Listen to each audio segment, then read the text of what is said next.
Hello, मैं advocate Anil Kumar महाराज आप लोग का स्वागत करता हूं और फिर से एक बार बहुत बहुत धन्यवाद देता हूं कि आप लोगों ने पिछले दोनों वीडियो को इतना मान सम्मान प्यार एवं स्नेह दिया।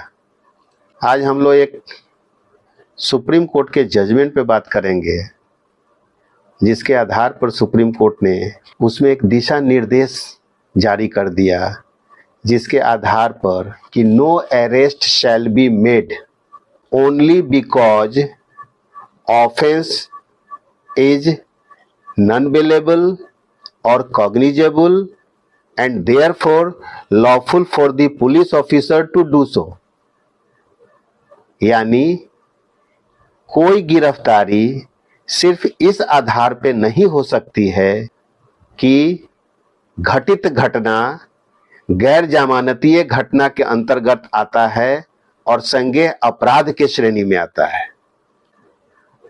और कर्तव्य बाध्यता के अंतर्गत पुलिस ऑफिसर को ऐसा करना है। एक केस हुआ, Arnesh Kumar versus state of Bihar and others. Trial court से सफर करते करते हाई कोर्ट होते हुए भारत के सर्वोच्च न्यायालय तक गया। क्या अरेस्ट वर्ड जो गिरफ्तारी का शब्द है उसकी कहीं परिभाषा है? Is the term arrest has been defined anywhere? The answer is no, not at all.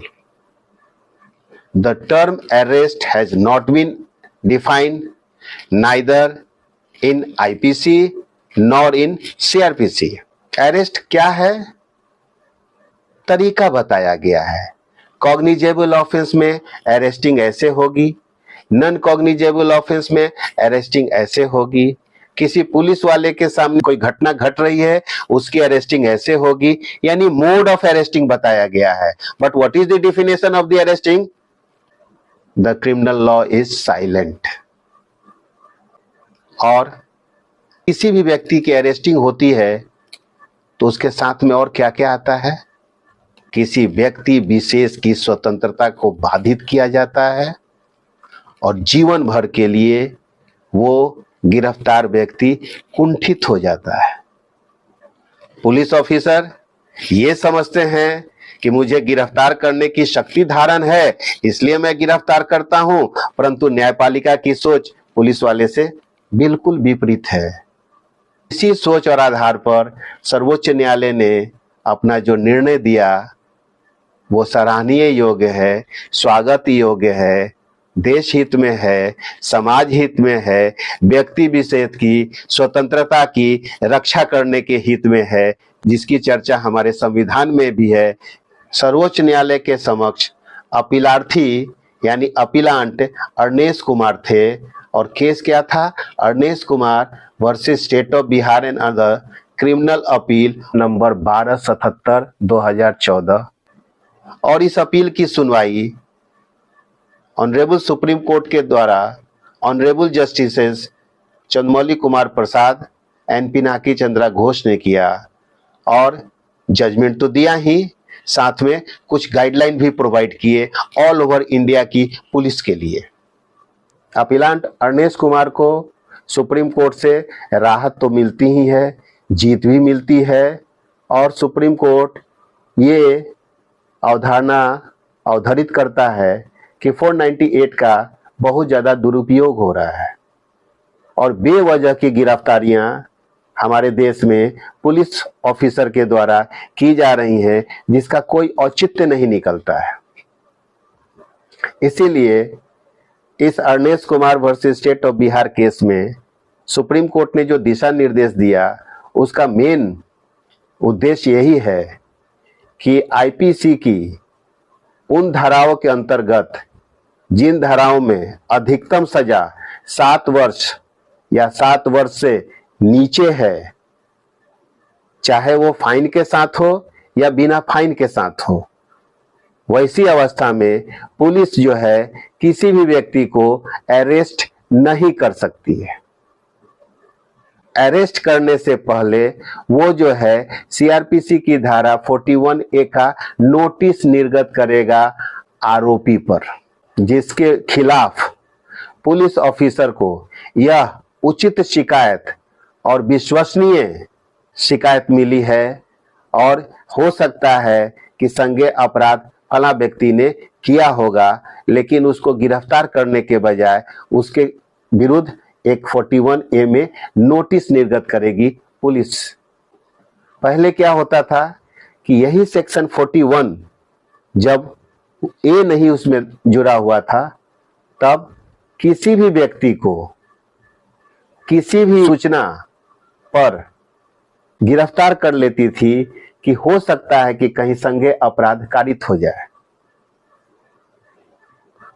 अब गिरफ्तारी क्यों आवश्यक है?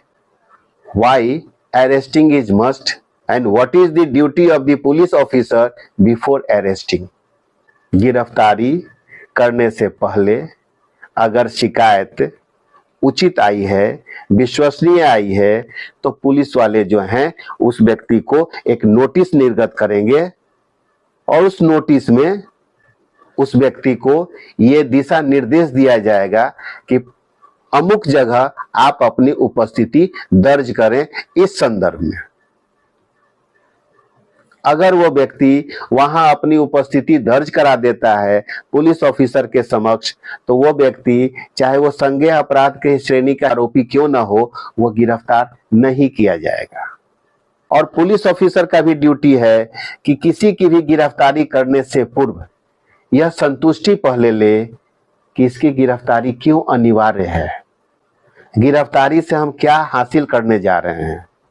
अगर गिरफ्तारी इतनी ही अनिवार्य है तो उसका कारण यह होना चाहिए कि कहीं इस तरह की घटना पुनः न घटे इस व्यक्ति के द्वारा, अगर इसे गिरफ्तार नहीं किया जा रहा है तो।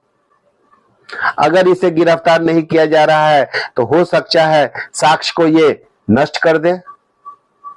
अगर इसे गिरफ्तार नहीं किया जा रहा है तो गवाहों को ये डराए धमकाए। अगर इसे गिरफ्तार नहीं किया जा रहा है तो ऐसा लगता है, प्रतीत होता है कि यह व्यक्ति विधि की प्रक्रिया में भागीदार न बनते हुए तो कहीं फरार हो जाए। इसलिए अगर ऐसी संतुष्टि है तो ऐसे व्यक्ति की गिरफ्तारी आवश्यक हो जाती है। लेकिन Arnesh Kumar versus state of Bihar में पारित निर्णय और दिशा निर्देश में यह स्पष्ट है कि किसी व्यक्ति की गिरफ्तारी धाराओं के अंतर्गत में नहीं हो सकती हैं जिन धाराओं में अधिकतम सजा 7 वर्ष या 7 वर्ष से नीचे है। 41 का प्रावधान आज भी है, उसको ईमानदारी पूर्वक लागू किया गया था, लेकिन उसको गलत साबित कर दिए पुलिस ऑफिसर लोग। बनाया गया था बहुत अच्छे उद्देश्य के द्वारा, आज भी है, लेकिन उस उद्देश्य पर पुलिस ऑफिसर अपने आप को सफलतापूर्वक खड़े नहीं होने दिए, उसका दुरुपयोग करने लगे, जिसके चलते गिरफ्तारियां बहुत ज्यादा बढ़ने लगी, न्यायालय पर दबाव पड़ने लगा, रेगुलर बेल, एंटीसिपेटरी बेल, इन सभी दृष्टिकोण को देखते हुए सुप्रीम कोर्ट में इसमें दिशा निर्देश किया। मैं कुछ Arnesh Kumar versus state of Bihar के जजमेंट का कंक्लूडिंग पैराग्राफ आप लोग के सामने में प्रस्तुत करता हूं एज इट इज फॉर्म में। जजमेंट का पैराग्राफ 13 क्या कहता है? Our endeavor in this judgment is to ensure that police officer do not arrest accused unnecessarily and a magistrate do not authorize detention casually and mechanically. In order to ensure what we have observed above, we give the following direction.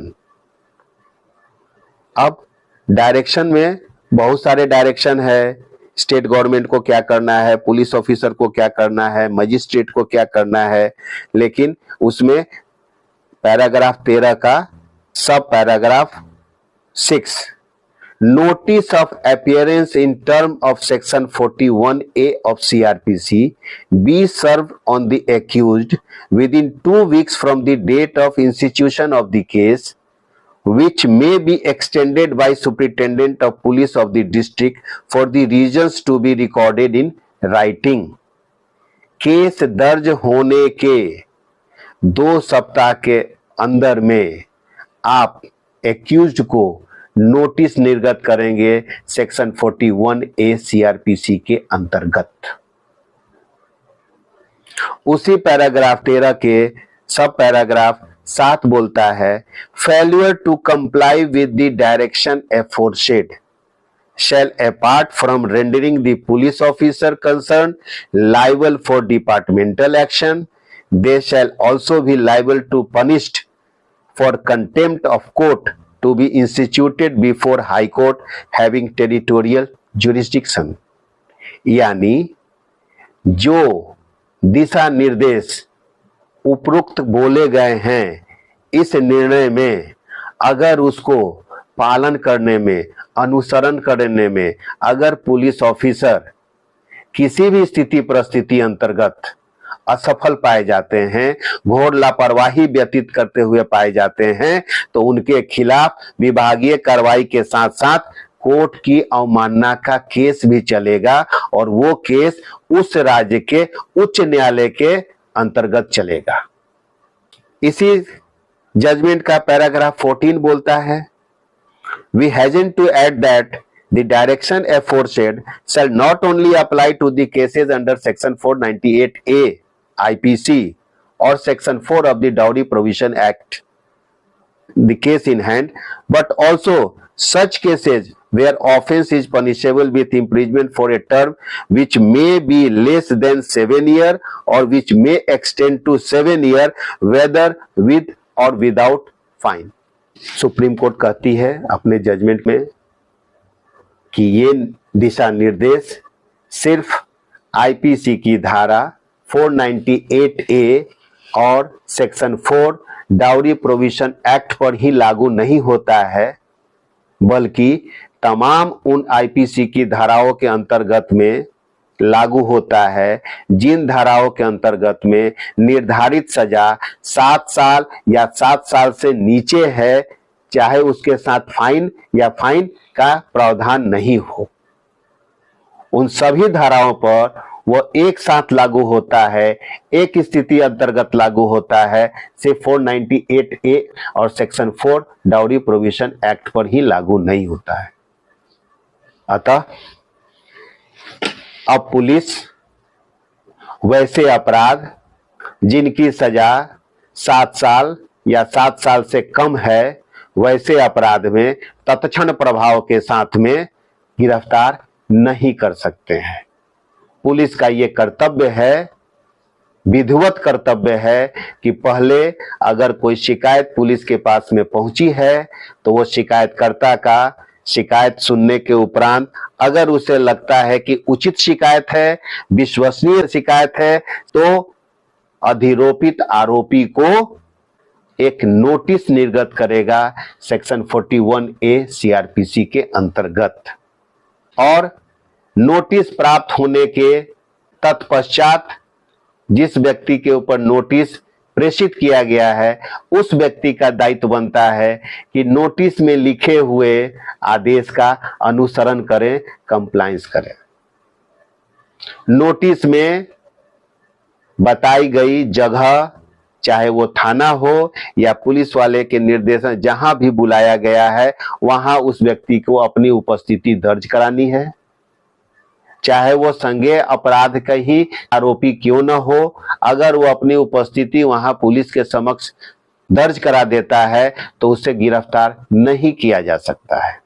और 41A के notice के अनुसरण नहीं करने के उपरांत अगर आरोपी नोटिस प्राप्त करने के बावजूद पुलिस के समक्ष उपस्थित नहीं होता है, भागना चाहता है, तो पुलिस वाले by order of the court, न्यायालय की अनुमति के बाद उन्हें गिरफ्तार कर सकती है। संक्षेप में, सार में Arunesh Kumar versus state of Bihar का यही संक्षिप्त विवरण है, जिसमें एकमात्र दिशा निर्देश यही है जिस पर हम लोग अभी चर्चा किए। Thank you very much and goodbye and take care.